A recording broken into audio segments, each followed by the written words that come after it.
on what, as far as I can see at the moment, is the first conference I've ever attended, possibly the first in history, which for most of the day has run ahead of schedule. But I think there's a reason for that. All of us speaking have been given 20 minutes each to talk about the idiocy and lunacy of Durban. And the truth is, you don't need 20 minutes. Any sane person could do it in 2. I don't need a podium to do it. I could do it lying down. So could any of you. That's why this is so ahead of schedule. But look, this is a little, it's a long way to come just to say that. So I should pad it out a bit, if you'll bear with me. But look, just to reprise, I mean, 10 years ago, in 2001, the first Durban conference, Fidel Castro was introduced as the leader of, quote, the most democratic country in the world. Now, in any normal circumstance, the UN should have said, Kofi Annan should have stepped forward after wiping the tears from his eyes and after everyone had got up off the floor and said, that's all, folks. That's enough comedy for 1 year. That should have been enough. But it wasn't. It wasn't. That wasn't the end of Durban. We've now had Durban 2, Durban 3, Durban 1. Following Fidel Castro, we had Yasser Arafat speaking. I picked up the New York Times this morning. Well, I didn't really pick it up. My hotel gave it to me. It's the only reason I've got it. But I was struck by the front page story on the Declaration tomorrow.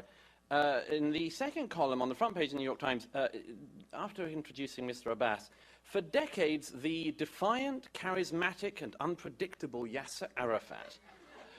I have to say, most contenders for the Republican nomination would kill to get coverage like that from the New York Times. But Mr. Arafat, the dead terrorist, still gets it all these years on.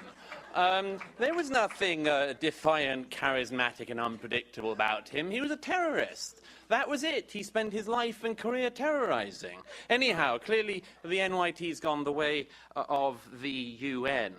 Look, in my home country today, there's a huge row you may not have heard of today. It hasn't made all of the international papers. Lord West, who was formerly the first Sea Lord under the last Labour government, has got into one of those lovely political turmoils people get into, because he was on a panel in London this morning, and he said, this former Labour minister, he said, quote, we are a permanent member of the United Nations, we, Britain, Security Council, and I think that gives us certain clout and certain ability. These mean we're not a second-tier power. We're not bloody Denmark or Belgium. Now, if you're a politician, that's the sort of thing it's best not to say. It's true, even if you're a retired politician. And, of course, immediately demands for apology, huge concocted political rows, Conservatives demanding retraction, and the Labour Party has now formally apologised. But the truth is that Lord West, who I'm now going to be the first person to defend, may have said something impolitic, but it isn't wrong. It's not a lie. It's flattering, if anything. I'm not sure that Belgium makes second-tier status now, but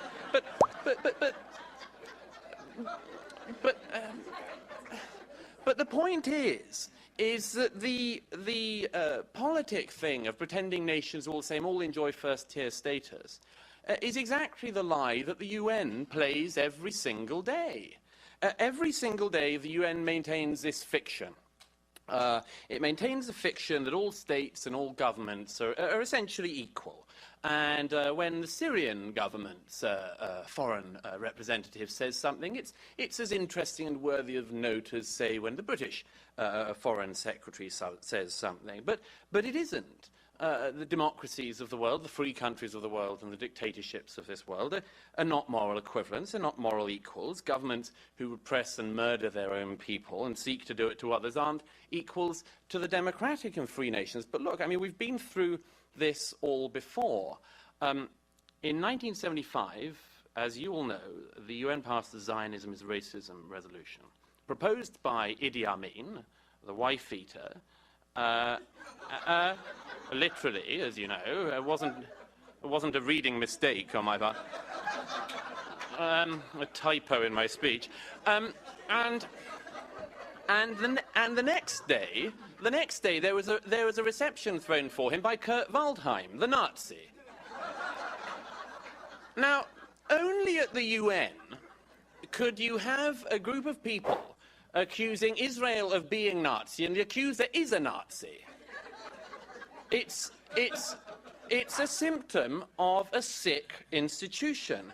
Fortunately, then, as now, there were people who were speaking out against it. America had an ambassador par excellence in the late, great Daniel Patrick Moynihan, who said that the resolution, among other things, granted, quote, symbolic amnesty and more to the murderers of the 6 million European Jews. For this and many other reasons which he gave, the lie had repercussions, he warned. These were prophetic words. He said, the terrible lie that's been told here today will have terrible consequences.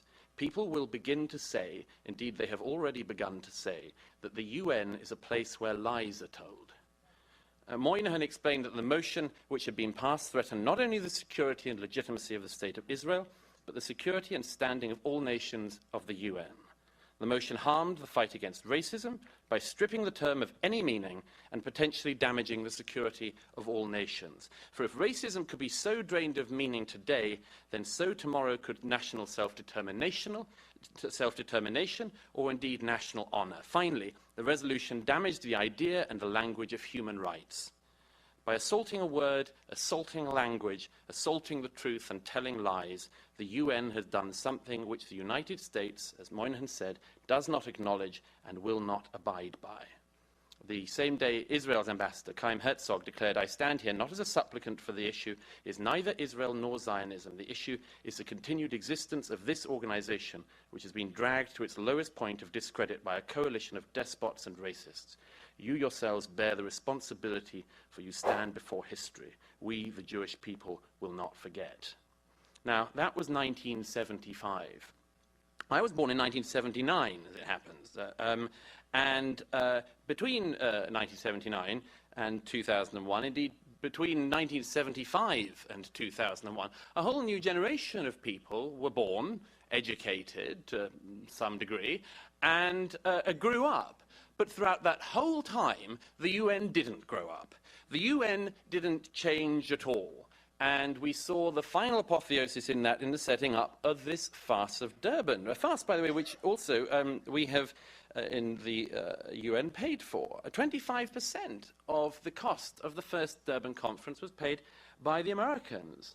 It's not surprising when you have largesse like that people will decide to take advantage of you. You know, the Organization of African Unity demanded at Durban 1 that reparations for the Hutu slaughter of the Tutsis in Rwanda should be paid, and it should be paid by the Americans, and not by the people who'd done any of the slaying. Of course not. Why would they have any responsibility for their actions? Why not go off to America to demand the money? Now, the UK and other countries sadly stayed on for another round of this farce, and in the UK's case, only recently withdrew from the latest one. But the idea among these nations was, the ones who wanted to stay in, was that it was better generally to be at the table. It was just much better to be in the negotiations, in the room, at the table, and to negotiate. Well, what is there to negotiate over? What is your negotiation with the numerous countries in the OIC whose representatives declared the Holocaust never happened? Do you want to barter them down? Do you want to barter them down from 6 million Jews to 3? It's grotesque, utterly grotesque, to even think of negotiating with parties like this. What about the threat to Israel, the elimination of the Zionist state? What is there to negotiate over in that? The elimination of some of the Jews? A moderate position? It's a farce. It's a farce to even turn up to something like this. It's a moral inversion and a historical inversion.